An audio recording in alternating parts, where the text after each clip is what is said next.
I came out here to be alone. 3 days off-grid. Just me, the lake, and a cooler full of beer. It was the kind of remote where cell towers go to die, and the nearest paved road was 20 miles of rutted gravel behind me. The locals back in Willow Gap called this place Crooked Hollow, which sounded like the kind of name that should have been buried along with the Confederacy. But I wasn't here for the charm. I was here for the silence. The cabin was as primitive as advertised. Tin roof, boarded windows, no electricity.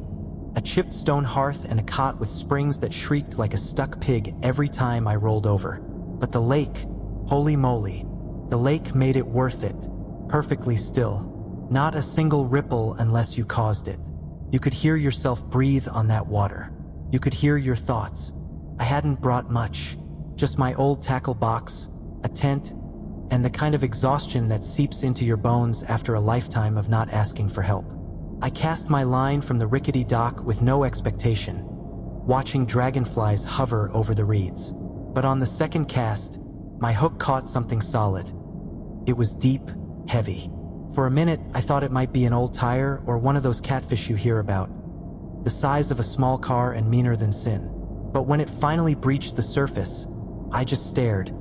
It was a box, small iron, bound with rusted clasps and etched with unfamiliar symbols that looked older than English, maybe older than writing itself. One corner had been sheared off, revealing a velvet-lined interior and something glinting inside.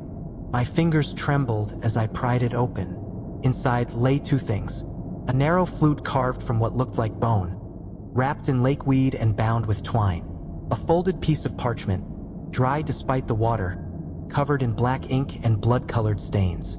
The words were written in an elegant looping hand. Rules for the lake called Crooked Hollow. Blow the flute only when you are ready to be seen.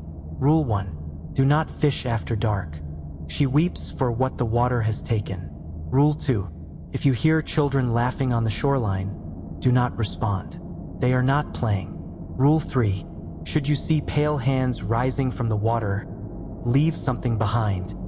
Something precious. Rule 4. If the flute begins to hum on its own, bury it. You were not meant to keep it. Rule 5. Do not speak the name Mara aloud. The drowned mother listens. Rule 6. A bizarre doll may suddenly appear on the lake's shore. Don't touch it under any circumstances. It will disappear without a trace after a while. Rule 7. Should you find muddy footprints near your bed in the morning, burn the clothes you wore the night before. Rule 8. If the lake goes still and all sound dies, cover your ears. Her lullaby is not for the living. Rule 9. If a crying woman appears in front of you at the end of the dock, you can only hope that you have been faithful in love. Otherwise, she will haunt you for the rest of your life. I read it 3 times. I waited for the punchline, or the voice in my head that always said, things like this were bullshit. But instead, I just stared at the surface of the lake. And when the cypress trees began to moan softly under the weight of the wind, I swore I heard something more beneath it, something that sounded like a wistful lullaby. I attributed it to fatigue from routine work in the city. After all, I was a grown man, and I hadn't come all this way to be spooked by some ghost story carved out of swamp rot and imagination. So, I chose to spend the night under the stars, an ideal way to spend a vacation that would allow me to reconnect with nature. I woke to the lazy drone of cicadas and the soft lap of water against the shore, sunlight already brushing golden fingers across the lake's glassy surface. For a moment, I didn't remember where I was. The air had that crisp, untouched stillness only wilderness offers, the kind that wraps around you like a clean sheet before it's wrinkled by the world. I sat up in the tent, stretched until my spine popped, and blinked away the remnants of sleep. The iron box still sat on the camp table beside the fire pit, half covered by the blue checkered towel I tossed over it the night before. The rules were inside, as was that damned flute. Bone white, slightly curved, with strange etchings that pulsed faintly under moonlight, but now looked dull and lifeless in the morning sun. I chuckled to myself. She weeps for what the water has taken, mimicking the ominous scrawl of Rule 1 in a dry voice.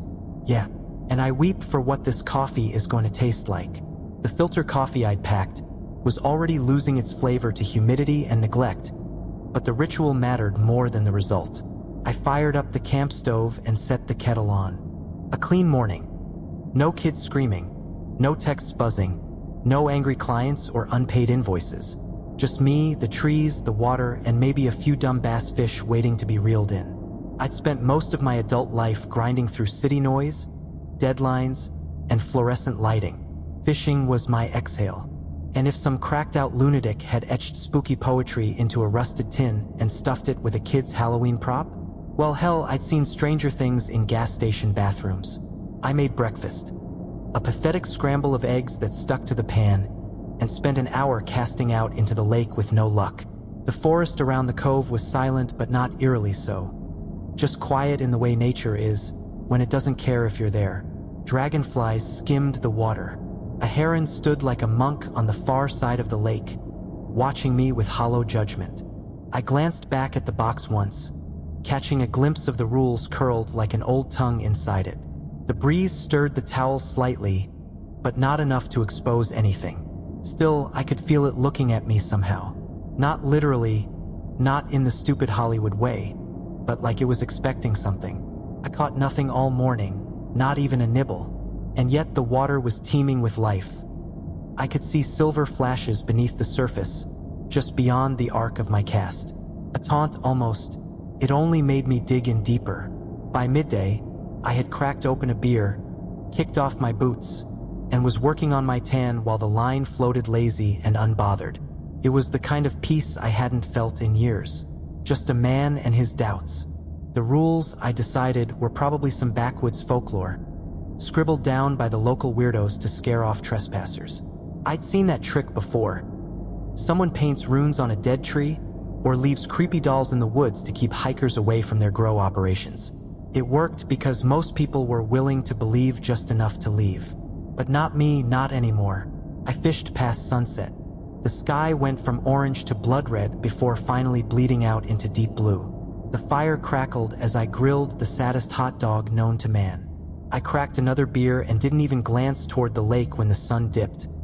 It was beautiful in a way that made you forget the rest of the world existed. When the stars came out, I stood on the dock, just to prove something to myself. The rules said not to fish after dark. But nothing had changed. The water remained still. The air was quiet. The frogs croaked. The trees rustled. And me, I was just fine. I leaned over the edge, peering into the depths. No pale hands of ghostly children, no crying woman. Just the sound of the woods, the glint of starlight, and my own smug reflection staring back up at me. Absolute horseshit, I said aloud, then laughed and walked back to the fire. I woke sometime past midnight, not the kind of wakefulness that comes from too much beer or the need to piss. This was something different, something colder, a quiet so complete it felt unnatural. The fire had died down to a few red coals flickering like wounded eyes beneath the grate. My breath smoked in the air despite the lingering summer heat. I sat up slowly in my sleeping bag and unzipped the tent, just enough to poke my head out. That's when I heard a laughter. High-pitched, unmistakably human, childish. At first, I thought maybe it was a dream still clinging to my ears like cobwebs. The kind of hypnagogic echo your mind conjures before full consciousness kicks in. But it didn't fade, it got clearer. Several of them. Giggling, shrieking, running along the shoreline by the sound of it. Maybe 30 feet from my camp. Splashes and bare feet pattering on wet rocks. One of them let out a whooping, hiccuping kind of laugh, so real and close I instinctively turned my head in its direction. Rule 2. If you hear children laughing on the shoreline, do not respond. They are not playing. A line I'd rolled my eyes at when I first read it. Now it returned to me not as a joke, but like something someone had once whispered into my ear while I was sleeping. Intimate and urgent. I didn't move, not right away. The laughter continued, circling the lake in bursts, sometimes close enough that I swore I could see ripples in the dark water, other times distant and echoing, like it had drifted over from someplace far deeper than the cove. I crawled slowly backward inside the tent and zipped it shut, not because I believed. Good Lord, I didn't want to believe. but because my skin was crawling and every hair on my arms stood stiff as bristles. They didn't sound right. That was what finally snapped the thread of doubt in my mind. At first, the laughter seemed innocent, like any kids running along a lake at night, barefoot and free, but it kept going and going. It never wavered, never paused to breathe, never shifted tone. Just an endless looping chorus of mirth with no cause. No children laugh like that, not even hyped up on sugar and mischief. It was too rhythmic, too hollow. My tent began to light up faintly, a pale milky glow, like moonlight through water. It shimmered as if someone were moving with lanterns just beyond the tree line. Except, I knew I was alone out here, nobody else for miles. I'd made sure of that when I parked off the old logging road. I held my breath and listened. The laughter had stopped. What followed was worse. Wet footsteps, slow, squelching, approaching the tent. One set, then another and another. Bare feet dragging in the soil, shambling like puppets caught mid-step. No giggles now, just the faint slurp of mud, the hush of disturbed grass. They stopped just outside. For several seconds, nothing. Then tapping. For sets of them, maybe more. I didn't dare breathe. My hands trembled as I reached for the pocket knife tucked in my boot, moving slow enough to keep the motion silent. Not that it would have helped, but I needed to do something. Needed to have an edge against the nightmare that I could no longer pretend wasn't happening. Then one of them whispered, a girl's voice. Sweet, too sweet. Mr. Derek, we saw what you caught. I like your flute, another said. This one more raspy, like someone who'd been underwater too long. Something brushed the outside of the tent, a fingernail scraping the nylon. They circled again. The fire's last embers hissed into silence. My breath fogged in front of my face, even inside the tent. It was freezing. Then all at once they ran. Feet pounding away from camp, the giggles returning, echoing off the lake like laughter bottled in glass. I waited almost an hour before unzipping the tent. The stars were gone. Clouds had moved in, heavy and low, cloaking the sky in gray. The lake was black glass, perfectly still. There were no footprints, but the iron box had been moved.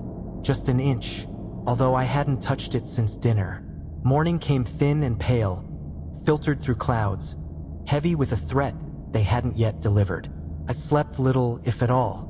The laughter still rang in my ears like water caught in them, distant but inescapable. It was almost easy to convince myself it had been a dream, except for the drag marks around the tent, faint but present, and the way the iron box sat slightly crooked on its folded burlap, like something had nudged it in the night. I spent most of the day in a haze, brewed stale coffee over the fire, ate a protein bar without tasting it, cast my line out with stiff hands and let it drift in the current. More for the ritual of it than any hope of a catch. The woods were quiet. Birdsong was absent. Even the usual drone of insects had dulled to a whisper. It made me feel like I was being watched. By late afternoon, I'd nearly talked myself back into rationality. Maybe I'd been overexposed to the isolation. Maybe it was a stress-induced hallucination. The mind's a fragile thing when left to silence and shadows, after all. That evening, I sat at the edge of the dock with my gear beside me and a flask of bourbon in hand. The rules from the box, still folded neatly in my back pocket, weighed heavier than any metal. I hadn't dared throw them out, but I hadn't obeyed them either. Which was why, as the sun bled out behind the tree line and the lake began to mirror the first stars, I baited my hook again and cast. After dark.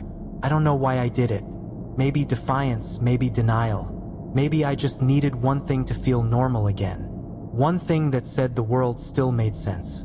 Fish bite at dusk, everyone knows that. The temperature began dropping rapidly.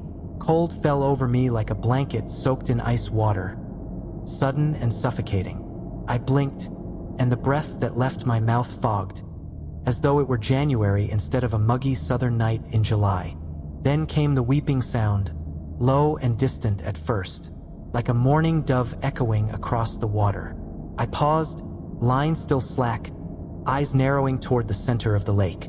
The trees on the far side had melted into silhouettes, almost skeletal against the creeping mist that now hovered inches above the surface. The crying grew louder. It came from beneath the dock. I stood slowly, rod forgotten at my side. The sound was unbearable, like something hollowed out by grief, broken open and still trying to breathe through the pain. I took one step back. The rod twitched violently, the tip bending hard. Something had taken the bait. But when I grabbed it, it wasn't a fish I was reeling in. The line pulled against me like it had snagged on a cinder block. I cranked the reel. Slow, mechanical, heart in my throat, and something pale broke the surface, bobbing just beyond the dock. A woman's hand, pale and bloated, rising up vertically from the water as though reaching. Not to drag down, but to be pulled up. Long, delicate fingers, pruned and swollen, knuckles raw, wrist wrapped in strands of lake weed that looked too much like hair. I dropped the rod. The crying turned shrill.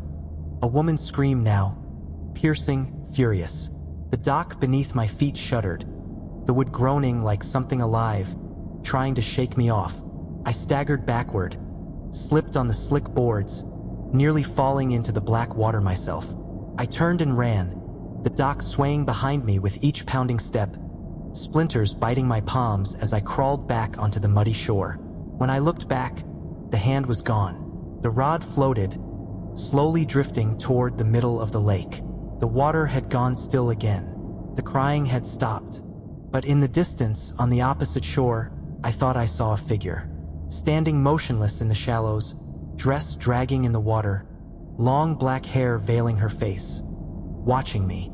I sat by the fire with the rules clenched in my fist, my eyes on the dock. The morning arrived without warmth. The sun crawled above the trees like it had no interest in touching the earth, spilling light across the lake that didn't quite reflect it. The water remained dim, glassy, wrong, as if the surface were not liquid but a veil, pulled tight over something vast and watching. I stood by the fire pit and drank the last of my coffee, which had gone cold before I could finish half of it. I hadn't dared close my eyes. The memory of this pale hand breaching the surface like drowned flowers haunted me. Unblinking, static, and too still to be alive. I couldn't take it anymore. The silence gnawed at me worse than the fear. I walked down the path to the shoreline, one hand in my jacket pocket, the other curled around the knife. The dock was as I'd left it. Empty, waterlogged, rotting in places.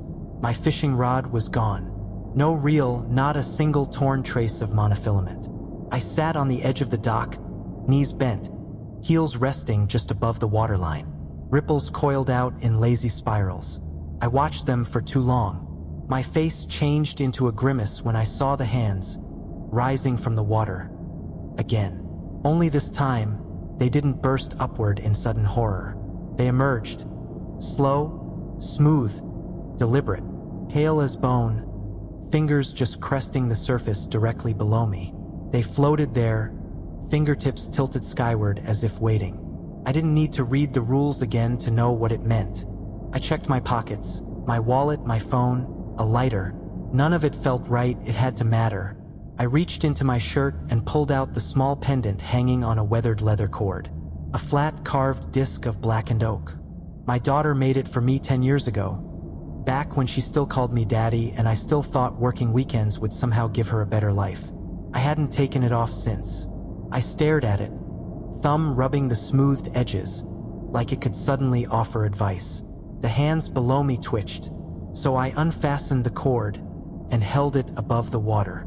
"Don't take her," I said. "Please, just take this instead." I dropped it. The disc struck the surface and sank with a ripple. The hands vanished instantly as if they'd never been. The lake, once tense and waiting, seemed to exhale. I remained seated for a long time, the guilt of what I'd left behind pressing in tighter than any fog. I don't even know why I was sure it would work, just that it had to, that something deep in me understood the exchange. Pain for peace, grief for a little more time. The pines across the lake swayed as if whispering to one another, their movements slightly out of sync with the gusts that passed through. The world had gone sideways in small, quiet ways. The squirrels no longer scurried through the brush. Even the insects, normally relentless in July, had vanished from the air.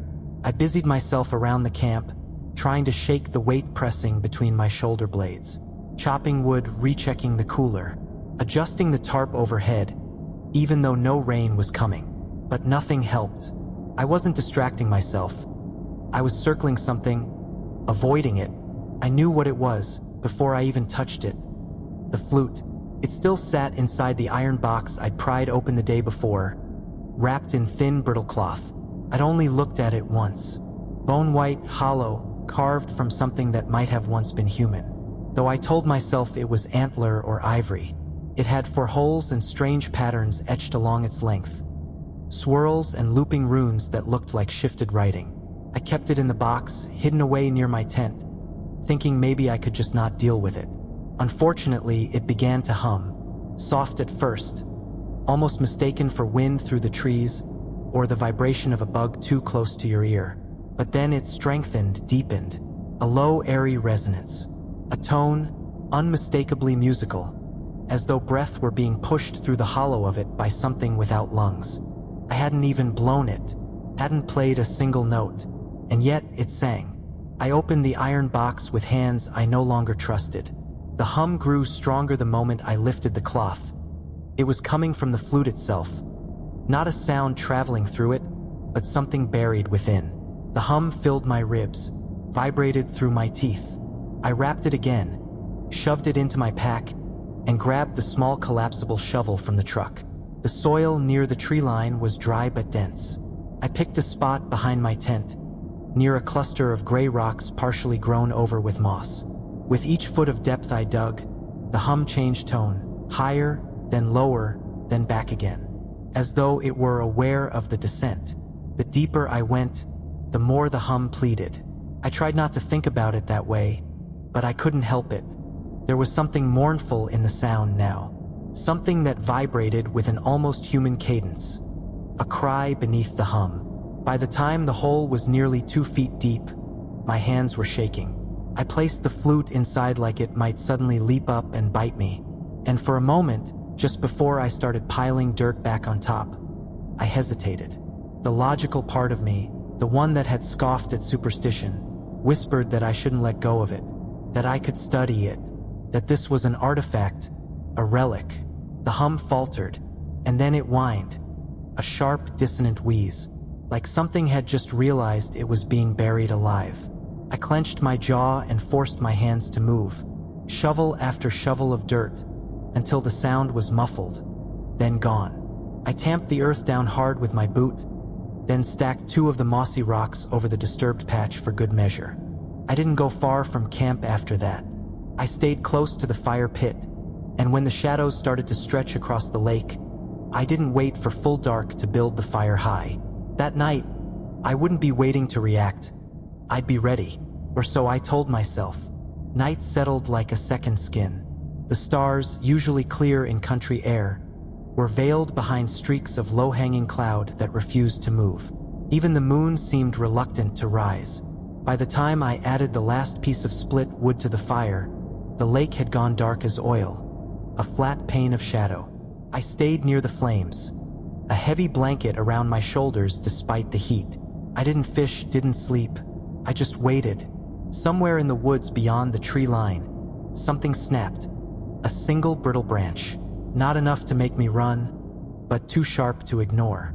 I stood slowly and stepped away from the fire, just far enough to grab the axe I'd left leaning against the log.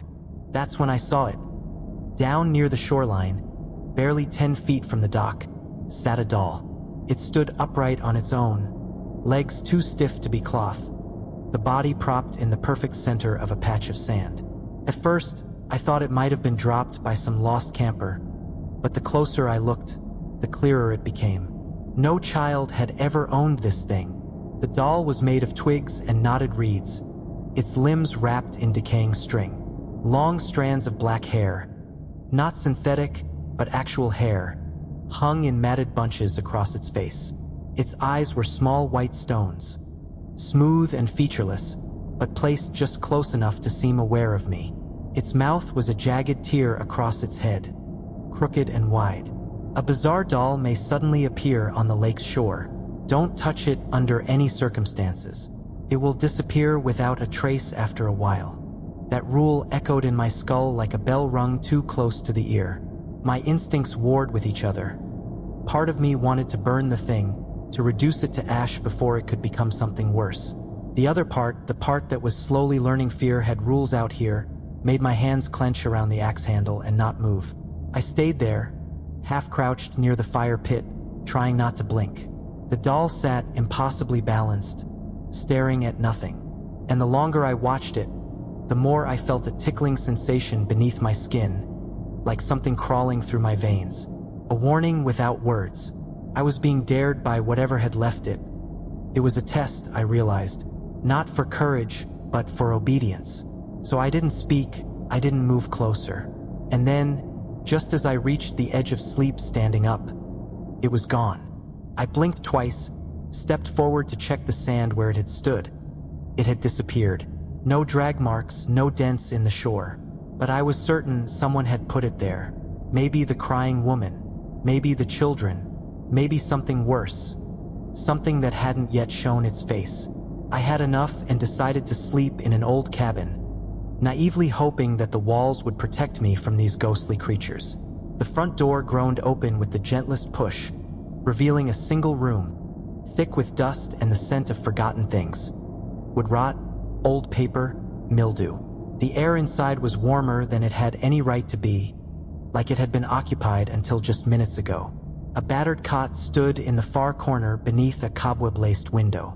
A lantern sat beside it, crusted in soot. The floorboards creaked like they didn't want me there.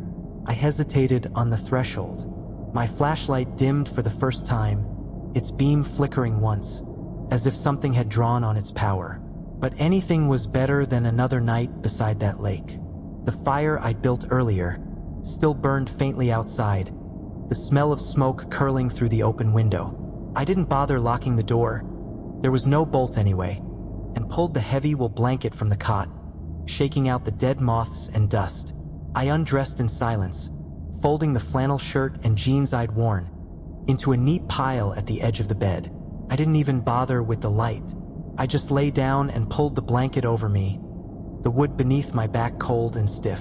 And despite everything, I slept. But the peace didn't last long. I was woken up by the smell. Damp, earthen, coppery, like something left to rot in a wet basement. I felt the wetness beside me, a cold dampness soaked into the sheet near my waist, and when I blinked awake, pale light was seeping through the window. At that moment, I saw them, footprints, trailing from the front door to the edge of the bed and back again. Small, bare, covered in mud so dark it was nearly black. Each step had left behind not just soil but water.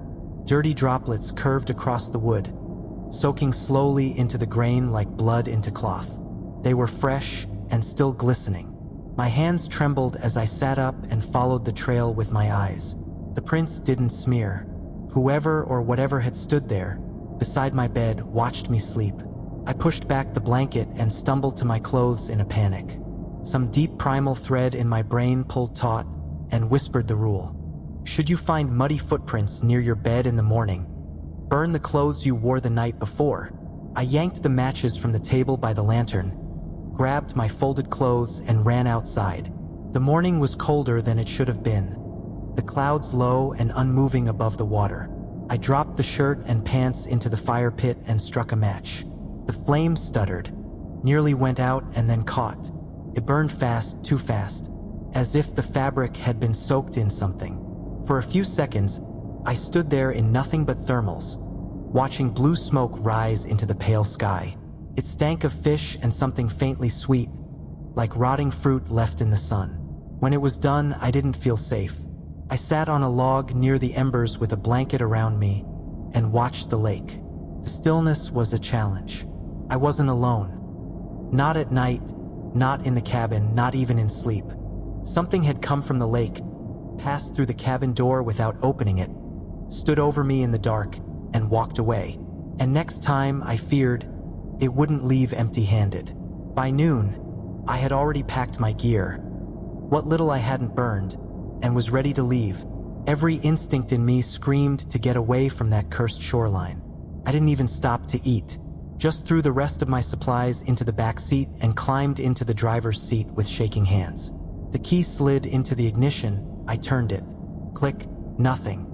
I twisted it again, harder this time, foot tapping the gas, as if willing it to work through sheer panic. No result. The air inside the car felt heavier by the second, as though something unseen had climbed into the back seat behind me, breathing slowly. I got out, popped the hood, and stared into a mess of machinery I didn't really understand. The battery looked fine. Nothing was smoking, but a sickly smell, like wet copper and mildew, rose from inside the engine bay. I noticed the water, a single black smear of it trailing along the hood's edge, thick as ink, cold to the touch.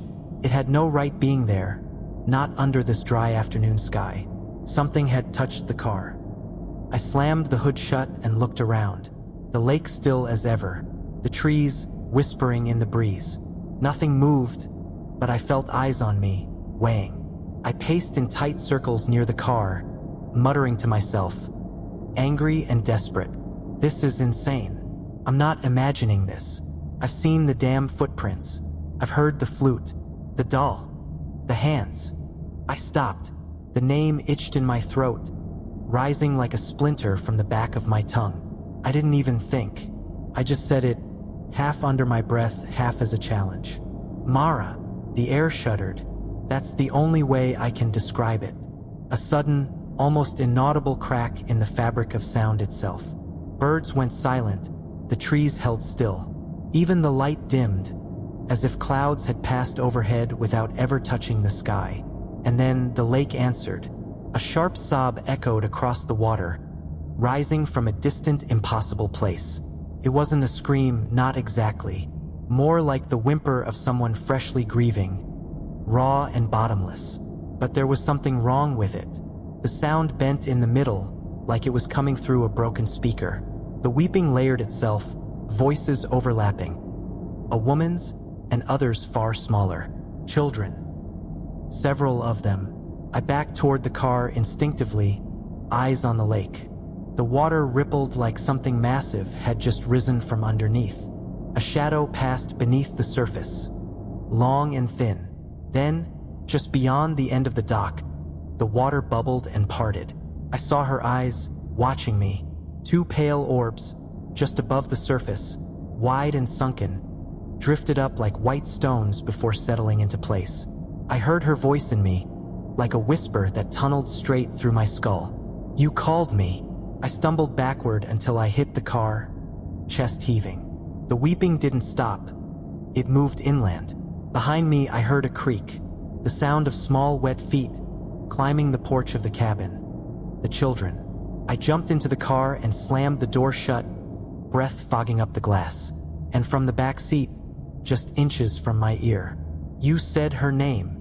I'd spent the afternoon half-crouched in the cab of my truck, fists tight on the steering wheel, refusing to glance at the back seat. I knew what sat there, or rather, I knew something did. It had whispered once more just after I closed my eyes, but when I opened them again, the voice was gone, and the presence with it. The sun gave me courage. No hope, just a dull animal urge to survive, while there was still light enough to see the path. I opened the door slowly, each hinge creaking like a funeral bell, and stepped out into the dry crunch of pine needles and gravel. I made my way back toward the cabin, planning to wait out the night inside, with the fireplace lit and all the windows shuttered. The earlier encounter at the dock had taught me one thing. I couldn't fight any of this. The only thing I could do was follow the rules. At least they offered some kind of shape to the madness. The silence sharpened. Even my footsteps stopped making sound. I stood frozen on the dirt path with the last rays of sun on my back. The lake ahead of me went still. Glass flat, glossy, absolutely unmoving. Right at that moment, the lullaby began. It didn't come from any one direction. It bloomed in the back of my mind like a bruise, soft, lilting, and wrong. The melody was disturbing, sung by a woman with a voice full of grief, so thick it felt like drowning. I didn't cover my ears, not at first.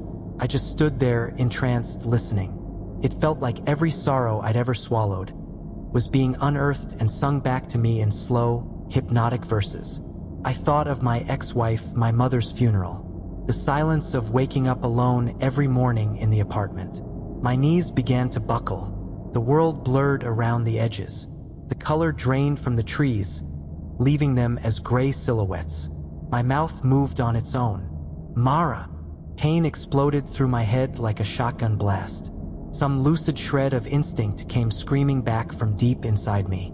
The rule. I remembered the rule. If the lake goes still and all sound dies, cover your ears. Her lullaby is not for the living. I slammed my palms against my ears, but it was too late. Blood ran from my nose, trickling down my upper lip as the melody surged. Now sharp and metallic, full of rage and maternal loss. I dropped to my knees, screaming. I couldn't hear my own voice. I couldn't even feel the scream in my throat. All I could feel was her. She was close now. No longer in the lake, no longer just a presence. I felt her breath, wet and shallow, on the back of my head. A single note rang out, high and piercing, beautiful, and the world went black. I came to on the cabin floor, slick with sweat and blood. My head throbbed with an internal pressure that pulsed behind my eyes, like my skull had been partially filled with lake water, and now sloshed with every movement. I dragged myself inside, though I had no memory of doing so, and collapsed just shy of the fireplace, where the ashes of the morning's fire had gone cold. I blinked and sat up. It was full dark outside, and the lake, it was calling. I didn't hear a voice. There was no song or whisper, only the kind of gravity that doesn't pull you down, but forward, like a dream where your feet move without command. I should have stayed put. I should have nailed the cabin door shut and waited for morning like a man with sense. But I had none left, only the ache of something unresolved, something unfinished, like I had one final step to take, whether I wanted it or not. And so I walked, through the brush, past the dead trees that leaned like mourners, down the familiar trail of moonlit dust and pine, until the crooked dock came into view, jutting out into the black water like a broken finger. She was waiting at the end, a shape at first, then a woman, head bowed, shoulders trembling. Long dark hair clung wet to the sides of her face, and her hands, small and bloodless, dangled at her sides, like someone no longer certain of how bodies work. She wept, low, unbroken sound, like grief that had lost its voice from being screamed too often. I stopped halfway down the dock. My feet refused to carry me closer, not out of courage, God no, but because the air had thickened with something heavy and sinister, as though I'd stepped into a place the world had tried to forget. The last rule flashed through my mind. If a crying woman appears in front of you at the end of the dock, you can only hope that you have been faithful in love. Otherwise, she will haunt you for the rest of your life. Faithful. The word hit me like a cold slap. I'd never cheated, not in the traditional sense, but still, my thoughts had wandered. My phone had held more than one secret in the past. And during the last year of my marriage, when we'd stopped speaking unless it was out of obligation, I'd allowed myself to entertain feelings for someone else, just to feel something again. I never acted on it, but I hadn't exactly stopped it either. I took a shaky breath. The crying stopped. She lifted her head, slowly, mechanically. Her neck cracked with the motion, and moonlight hit her face. What was left of it? Her eyes were missing, hollow, weeping sockets that streamed black water down her pale cheeks. Her mouth was split wide and held open in a permanent sob, like her face had been frozen in the exact moment of drowning. She reached for me. I staggered back a step. Something behind her moved. The water just off the end of the dock rippled and bubbled. Pale, childlike hands broke the surface, clutching at the boards, as if trying to climb up from whatever abyss yawned beneath. I ran, not gracefully or heroically. I tripped once on a root and skinned my palm against a stump, but it didn't stop me. The only sound was the wet slapping of footsteps behind, and the steady rhythm of her crying. Back at the cabin, I slammed the door shut and braced it with the table. The crying didn't fade. I could still hear her inside, somewhere deep in my brain. I knew what it meant. I'd failed the last rule. Whether my sins had been small or grand, I'd been measured and found wanting. Now she would never stop crying. I left everything behind. The cabin, the truck, my tackle box, even the old iron box with its rules, which I now believed far too late. I didn't pack food or water. I didn't check the direction of the sun. I just walked, through the trees and across the rocky ridges that circled Lake Hollow like broken teeth. I stumbled forward with no destination. Only the unbearable need to get as far from the water as my legs would allow. Her crying followed me the entire way, constant, like a leak inside my skull. It didn't matter how far I got. She was in me now. By the time I fell to my knees in a grove of skeletal pines, my clothes were soaked with sweat and mud. My lips were cracked, my eyes burning from lack of sleep. I tried to scream once, but it came out strangled, like I was underwater, her hands just out of sight, clutching my ankles. I don't remember how long I was unconscious. When I woke, the world was bright and humming with life. A helicopter circled overhead. Humans' voices called my name, real humans. I was found 3 miles from the lake, barefoot and muttering nonsense, half my shirt ripped to wrap a bleeding hand. A state trooper named Alvarez crouched beside me with a flashlight and a bottle of water. He smiled like someone who thought they'd just saved a man. "You're safe now," he said, but I wasn't. Not then, not now. They kept me in the hospital for 3 days. I was given fluids, sleep aids, and 2 visits from a psychiatrist who gently suggested stress-induced psychosis. I didn't argue. I couldn't explain what I'd seen. I couldn't even start. By the time I was discharged, I'd learned to smile and nod like a man who understood it was all a delusion. But behind my eyes, she still wept, soft and low, like waves under a frozen lake. I tried to go back to normal life. I really did. I returned to my job, my apartment. But something had shifted. I saw water differently now. I avoided bathtubs. I unplugged my kitchen sink. At night, the crying always returned, drifting in through the air vents like steam, until I'd bury my face in the pillow to muffle the sound. I don't sleep much anymore. Last week, I heard the flute again, a single soft note that came from the closet. I hadn't brought it with me. I remember this. Trust me. This morning there were footprints, small muddy ones, trailing across my apartment carpet. But I hadn't had visitors. There were no children in the building. I burned my clothes, but the crying didn't stop.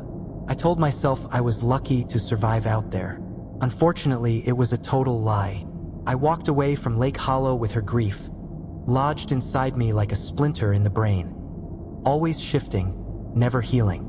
And I know what it means now, what the rules really are. It wasn't a metaphor. She doesn't leave, doesn't forgive. She only weeps in agony. And when the next fool casts his line into the black waters of Lake Hollow, she will drown him in madness.